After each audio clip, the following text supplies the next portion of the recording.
Hey guys, welcome back. As always, my name is Leyzar, and today we're going to be discussing the first mainline update of 2020. Now this comes straight off the Devstream, so of course this is not final. They may change things. Hopefully they will change something. So there you go. We're not going to cover every single little bit. The Devstream is 1 hour 20 minutes. You can see it over on Warframe's YouTube page. We're just going to cover the more important bits, or the bits that I found a bit more important. So let's start off with Railjack onboarding changes. Now this one, I love Railjack. Honestly, I do. Please don't throw your rotten tomato at me. Let me explain. Playing with my friends on stream is a lot more enjoyable than doing it solo, and I love playing Railjack like that. But the problem, well, one of the problems with Railjack was the fact that it took a whole lot to actually get to play Railjack consistently. The grind is real. Now, they finally realized this, and they dropped the resource cost and basically all of the cost of getting your Railjack. So it's gonna be a whole lot easier for players to get into Railjack, and I cannot wait to see more players play it. I even had troubles in some streams getting people interested enough in it because they were like, I would love to play it, but I don't have it just yet, and you know how that one kind of works. So there's that, and don't worry about the guys that actually grinded the crap out of Railjack and used a whole bunch of resources. We're gonna be getting them back via mail, plus I think a couple of drones as a I'm sorry we screwed up kind of thing. So there's that. That's a great change. Let's move on to Railjack Bug Fixes. Here's the problem with Railjack. It's probably the most buggy piece of content I have ever seen from Warframe. It's been out for months, and even though the developer did fix the bigger bugs, so to say, there's still a whole lot of issues regarding Railjack, and of course we're going to be getting more bug fixes. I guess what I can say in this case is better late than never. Armor health, shield changes. Oh boy. Oh boy, this one is going to be good. So first off, what are the toughest targets in Warframe? The ones which have a whole lot of armor. For example, corrupted heavy goons and whatever it's called from Railjack, for example, right? It's a well-known fact that armor targets in Warframe are the ones which are the hardest to kill, because basically armor is the be-all end-all in Warframe right now. Shields not so much, health not as much, of course. What they're trying to do is give a bit more power to health and shields, a bit more damage mitigation power, and kind of nerf armor a little bit. So the curve for armor scaling, instead of going like this, it's gonna go like this, so the armor will be scaling a little less. High-end level targets will have less armor than they have now, but they will have more health. And the shields, well, the shield changes are actually the most interesting out of this. We're going to be getting some shield gating. For example, let's say you shoot a corpus right in the head. You're still going to be able to one-shot that target because you're going to be able to bypass the whole shield gating, right? But if you shoot him in the chest or in the chest, you're going to get some of your damage being mitigated by these shield gates. And of course, they're going to have also a bit more shield and all whatnot. They didn't talk a whole lot about health. They said something like it's gonna scale better, so probably enemies will have a bit more health than before. Not only that, but also the Infested are a bit more interesting on this one. While they said that they're not buffing the health of Infested per se, they will be buffing Infested Damage. The whole point of the Infested is basically to zerg you with their numbers, because let's be honest here, they're basically the zerg, right? So if they get to you and they actually deal damage to you, it's gonna hurt a whole lot more. Right now in Warframe, the targets which deal the most amount of damage are the corpus, okay, for obvious reasons. The problem with the corpus is that they're very, very easy to take out. Basically everything bypasses their shields, slash and toxin bypasses their shields. They're easy to take out, but they're agile, they have a whole bunch of abilities. Now they're gonna have this shield gating. It should be interesting. Basically it's gonna re-emphasize the fact that you should build your weapon depending on your own circumstances, okay, and depending on who exactly it is you're gonna be shooting. And yes, probably we're still gonna go corrosive above everything else, but we'll see how things goes. Now, I'm just gonna skim over a lot of these things, okay? I'm not gonna waste like 2 hours of your time. If you guys wanna read the full details, again, there will be a link in the description down below. We talked about shield gating, aimbots. Yes, there were certain cases where the enemy AI had guaranteed headshot on you. Or guaranteed strike on you. That will no longer happen. You will no longer get one-shotted so easily. So you see, they're kind of like balancing everything for the most part regarding the enemy survivability and their damage. Arcane Changes. Ooh, you guys are not gonna like this one. I'm not sure you will like this one, so let's talk about Arcanes. First off, Arcanes are gonna be able to go to rank 5 or R5, so they will be a lot more powerful per Arcane, but overall, it's a nerf. Why? We can no longer double stack. So you can no longer have something like 60% bonus critical chance additive after from 2 Arcane Avengers. Instead, what is going to happen, you're going to be able to use just one of them, and it's going to get to like 45% critical chance bonus additive after. So overall, while it may be a nerf to the more powerful Arcanes, they will be buffing the unknown Arcanes, or the garbage Arcanes. Sorry to call them that, but basically nobody would use them, okay? So they're trying to balance things out here, so we use more of the Arcanes at our disposal. I'm not a fan of this idea. I would have preferred them introduce new Arcanes which are meaningful instead of buffing not meaningful Arcanes, but it's definitely something. I don't know how to feel on this one, 100%. I'm not a fan, to be honest. But again, Arcanes will go to rank 5, and there's also another concern, because these Arcanes will go to rank 5. You're gonna be like, oh, what the hell, dude, more grinding? Yeah. Long story short, yeah. Now, the developer did claim that they don't want to make things more grindy. They don't want to add incentive to do the same thing again and again and again. So they are willing to buff up the drop chances for these Arcanes so we can get them more easily. If that will happen or not, well, I didn't see any changes regarding the drop chances of Arcane, so there you go. There's that. So it will be a bit more grinding, and the Arcanes will be overall a bit less powerful, but perhaps, look at this, unreleased Arcanes, Arcane Defense, Arcane Detoxifier, but perhaps we're gonna get some new very interesting combinations with Arcanes, and I'm super excited about that one. From my humble point of view, a lot of these changes may infuriate you. I humbly suggest that you put the pitchfork down until the content is live and we get a chance to play with it. Chances are it's going to be extremely buggy given the track record, and probably we're going to have to give them a chance to fix it, and then if we're not happy with it, then we go for the pitchfork. How does that sound? That sound like a plan? I hope you guys agree. You're probably not going to agree on this one though. Self-damage changes. Now the community, from what I saw, is split on this decision. Basically, there will be no more self-damage in Warframe. Yeah. Why? Why? What's the problem?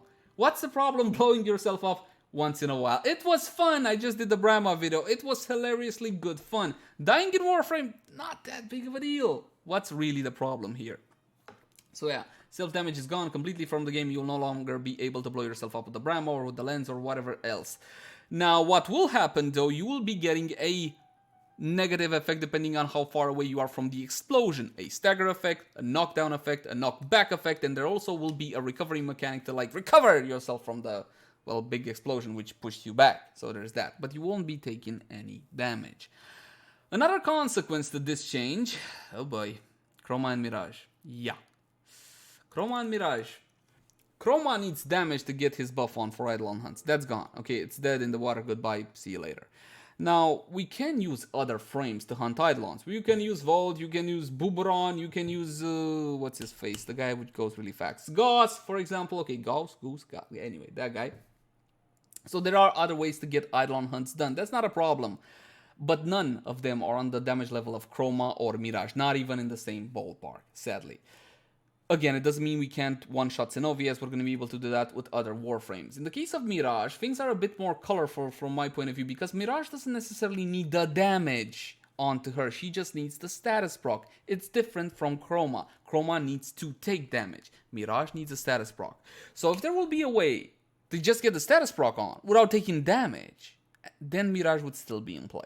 So there's that. I'm not a fan of these changes. First and foremost, it's not about Chroma, it's not about Mirage, it's not really about that. It's about the fact that this was fun. I had fun sometimes blowing myself up. It was hilarious. The stream enjoyed it. What was the problem, per se? I still didn't get that, honestly. Now, I'm fully aware that the community asked for these changes. A lot of people were crying about killing themselves, so there you go. There's the changes. Whoop-de-doo, you ruined our fun. Anyway, moving on. Excavation scaling changes. Excavation scales now. Woohoo! Titania changes plus VOA and tweak. I don't care. Sorry. Reward cleanup base missions. Oh, this one is cool, and it's only 5 years late. So check this one out. You guys get your MR26 gear on, and you go to a mission, and you destroy everything, and your reward is 50 Nendo. That's stupid. That's beyond stupid. So they basically cleared all the lower ranked rewards, so that doesn't happen anymore. Again, it should have happened 5 years ago, but you know what they say, my friends, better late than never. Item labels will now be on by default. Thank you. That should have been obvious from the start. And this is a change I absolutely love. 100x restore blueprints, my friends, with scaling cost and all whatnot. So you're gonna be able to make like 100 energy restores at a time, because it was stupid. Keep on clicking, and you guys know that, right? Sharing Sentinel mods. Yes, this is exactly what it sounds like. It's a small quality of life improvement, but I do enjoy these changes. Why? You know how you had Serration, right? And you use it on your primary weapon, on your rifle, and then you wanted to put it on your Sentinel weapon, and it was like, error, this mod is being used in 2 places at once. Oh my god, what are we gonna do? That's gone now. You're gonna be able to use the same serration in multiple places for your Sentinel and for your rifle as well. Again, a change which should have been implemented like 5 years ago. And if you level up multiple serrations because you're that hardcore, sorry, I guess. I think a more worthwhile change was to actually buff Sentinel weapons so they're not 99% worthless. No, they're not 100% worthless. No, you can use them to proc status and condition overload and slow enemies and yeah. Very exciting, is it not? Greater than 100% status having meaning. Oh, wow. This one is a roller coaster. Okay, let's start off with what they said. They mentioned something like this. They are unhappy with the fact that critical chance is so much more powerful and sought after than status chance. So they want to give status meaning. They want to make it so that having over 100% status chance actually does something. Up until this point, let's be honest here. We didn't get 100% status chance on weapon except for on pellet-based weapons, and we're going to get into those a little later. Sometimes we even throttle status chance because we would overstrip in some cases. Overstripping would mean that all of the enemy's armor has been removed and subsequent shots will be dealing less damage simply because the corrosive bonus no longer applies. That 75% extra. It was an issue. It was one of the reasons that in certain cases we were using the 90s over the 60s, 60 mods.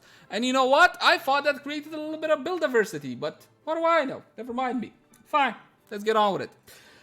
Over 100% status chance from now on will mean that the same projectile is going to be able to apply multiple statuses in the same frame. In the same frame means in the same time of contact, okay? The same bullet does multiple status. Let's say you have 125% status chance on that bullet. Okay? Not on the shot, on the bullet. One status chance is guaranteed. What status chance? Depending on your IPS rules in Warframe, right? But it can proc double corrosive, or it can proc impact and corrosive, or it can proc heat and, I don't know, puncture, for example. Okay, all in the same frame, again, depending on how your weapon is set up. 100% chance to proc one status effect, 25% chance to proc another status effect if on that bullet you have 125% status chance. Does that make sense? Okay, it's kind of like crit. Think of crit, yeah? You know how crit goes? We go over 100% critical chance because we got multiple tiers of crits, okay? Different colors up until red, and you get more critical damage the higher the tier. This is basically kind of like that. Only not like that, okay? Cool. Now again, my friends, I urge you not to engage in pitchfork combat until we get this content and actually play with it, have fun with it, and see exactly what are the changes and what the results will be. For the time being, I urge patience until we actually get to play it. And speaking about playing it, they also said that they will increase the size of the test server and invite more people. Hey D, if you're watching, invite Papa, please invite Papa. I need to test this stuff because honestly, I'm concerned. Okay, moving on. What does this mean to pellet-based weapons? Yeah. On pellet-based weapons, we would go for the true 100% status chance. An example is the Boar Prime, or the Tigris Prime, or the Stern Wraith. Love the Stern Wraith, great weapon. If you couldn't get the true 100% status chance, not from multi-shot, okay, from status effects, status mods, basically the weapon would have been meh, weak. Not really worth all that using. Again, on pellets-based weapons, when you reach the magic 100% status chance, it went nuclear, absolutely freaking insane, just like the Tigris Prime, because all of your pellets went to guaranteed status proc, okay? From having a status chance like 15% per pellet, depending on how many pellets you fired. On the Devstream, they gave an example like pellets had like a 30-something% status chance. That is incomplete. It depended how many pellets you fired at the same time, because if you fired like 20, no, 99% status chance will not mean 30% per pellet, okay? That's not how that one worked. But when you reach 100% true status chance, all of your pellets, depending if we're the 5 or 50 or 500, all of them had a 100% chance of applying a status effect, which status effect depending on how your weapon was built. Not anymore, my friends. Okay, so that one's gone. And they realized that this was a huge nerf. And they said, you know what, to counteract this, because we don't like huge nerfs. D doesn't like huge nerfs, who the funk it, right? They increased the status chance by 2 or 3 times on all of these weapons. And I ran a little bit of math, and by all means, I don't know everything, and I might be missing something, but if my math is correct, and I'm praying to God that it's not, it's still a huge nerf to pellet-based weapons. Like to Tigris Prime, to the Comb, oh my god, people are going to be so angry about that one. the Stern Wraith, and so on and so forth. Again, please, let's remain calm. Let's not get our pitchforks until we get the update and see exactly how this one plays and how these changes actually affect the weapon, because I'm just going off of a few assumptions here, not having all of the necessary data. If I'm right though, and my assumptions are correct, then pellet-based weapons will never be the same again, but the developer did leave room for backtracking, just like they always do. Steve was like, oh, of course, if this doesn't work, if this is not fun, if we're reducing the fun in Warframe, of course, we're going to go back on these changes, like they have done time and again in the past. D has a great history of backing down from these decisions, from decisions regarding development when the community doesn't like them, which is a good thing or a bad thing, depending on your point of view. So that's pretty much it with greater than 100% status chance. Also, the status mods have a huge increase now. For example, sure shot from 15% to 90% status chance. A few more increases. Again, we're going to be able to get on sun weapons to like stupid high amounts of status chance. I'm talking about 240, 250, and so on and so forth. It's a great change for rifles, for example. Okay. Because again, with rifles, you wouldn't even go to 100% status chance because it was stupid. Actually, it would have been lowering your damage in some cases. You would keep it something like 70, 75. Now we actually have a reason to do that. So we're going to be getting rifles with over 100% crit chance, over 100% status chance, which absolutely wrecks. So it may become the era of assault rifles instead of shotguns. I love shotguns more though. Please don't do it. Grenade markers. Yeah, grenades are going to be marked. You're going to be able to shoot them or throw them away, whatever.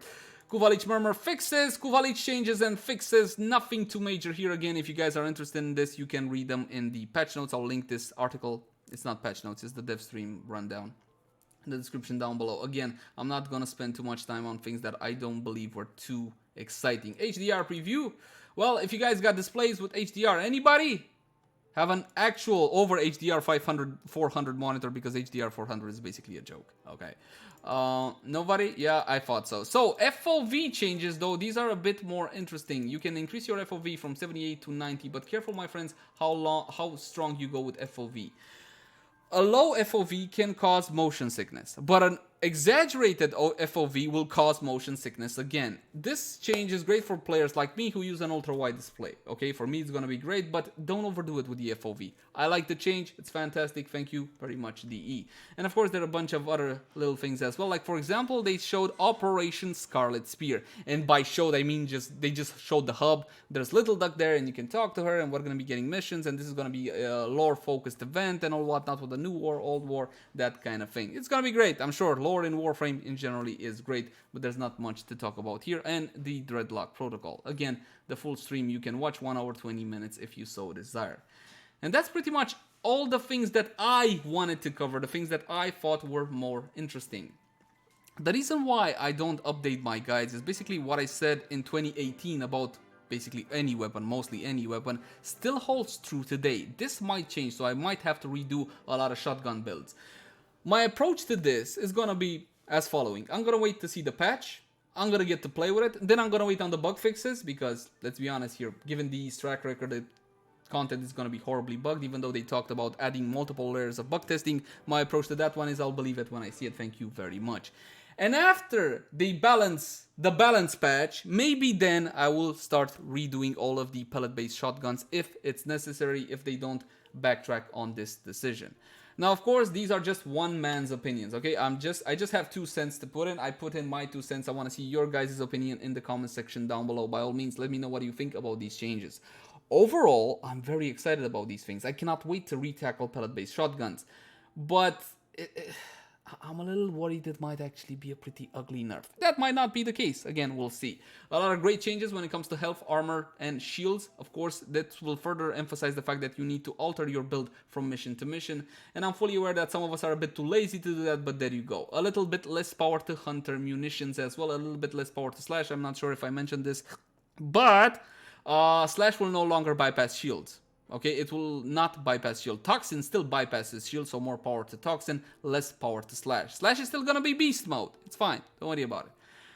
And I think that's pretty much it. Let me know in the comment section down below what do you guys think about these changes. By all means, I'm really curious to see what you think. And also, please let DE know what you're thinking about this on the official forums. As always, my name is Leyzar. Thank you guys so much for watching. Like, favorite, share, and subscribe if you enjoy the content. If you got any sorts of feedback for me, I would love to read it in the comment section down below. Until next time, my friends. Bye-bye.